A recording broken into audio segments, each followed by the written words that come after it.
Hold up, what's that awesome piece?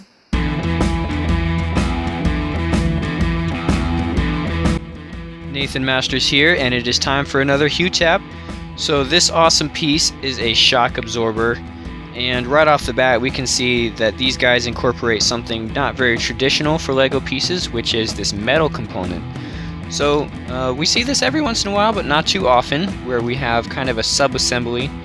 And actually, as I looked at this piece, I didn't see an actual part number kind of molded onto the plastic.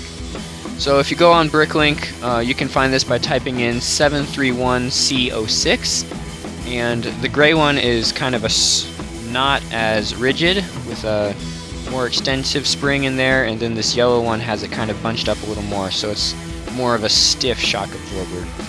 But yeah, these guys can be really useful, especially when you get into Technic builds where you're having some moving parts, but you still need some amount of control on that. And where have I used these? I've used these in a landing gear project for my spacecraft MOC, which we've got one video on those, so check that out on the card.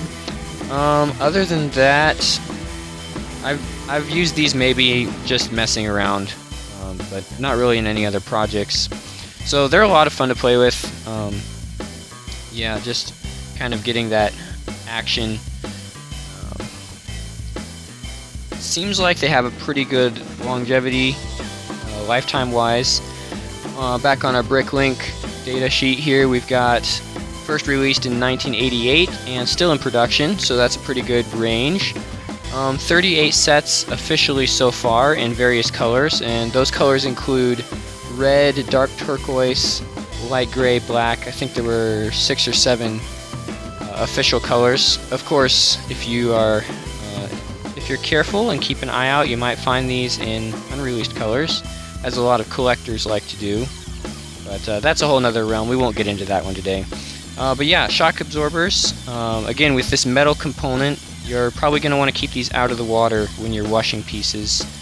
I mean, as long as you get them dried off, it probably wouldn't hurt anything, but I like to be safe rather than sorry, so just keep that in mind. Other than that, they're pretty robust little pieces. They can take a beating, and it's fun to play around with them if you get a couple of them going.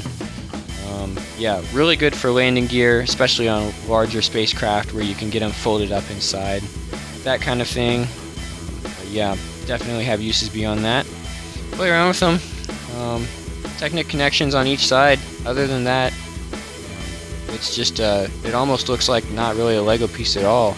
But it definitely is. It is official and a worthy addition to our Hold Up What's That Awesome Piece playlist. So thanks for watching, and see you in the next one.